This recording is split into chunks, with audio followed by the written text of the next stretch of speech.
અત્યારે હાલમાં આવી બહુ મોટી દુઃખદ ખબર, વડાપ્રધાન નરેન્દ્ર મોદી આજે ઝારખંડના પ્રવાસે હતા।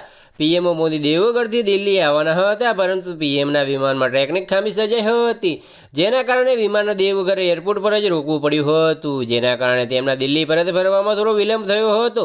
દેવગઢ પહેલાં પીએમ મોદી બિહારના જમુઈ પહોંચ્યા હતા। અહીં વડાપ્રધાન નરેન્દ્ર મોદીએ ભારતીયોની સ્વતંત્રતા ચળવળમાં આદિવાસીના સમુદાયોના યોગદાનોને માન્યતા આપવા બદલ કોંગ્રેસની આગેવાની હેઠળ અગાઉની સરકારોને ટીકા કરી હતી। કોંગ્રેસ અથવા કોઈનું નામ લીધા વિના પીએમએ કહ્યું કે તમામ શ્રેય માત્ર એક પક્ષ અને એક પરિવારને આપવાનો પ્રયાસ કરવામાં આવ્યો છે।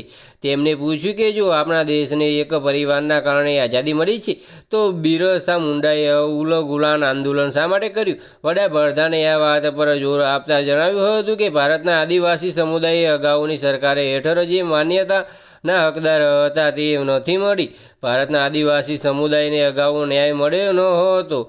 દેશના સ્વાતંત્ર્ય સંગ્રામમાં ઘણા આદિવાસી નેતાઓએ મહત્વની ભૂમિકા ભજવી હતી। પીએમ મોદી ભગવાન બિરસા મુંડાની 150મી જન્મજયંતિ ઉજવણીની અવસરે જે આયોજિત આદિવાસી ગૌરવ દિવસ કાર્યક્રમમાં બોલી રહ્યા હતા।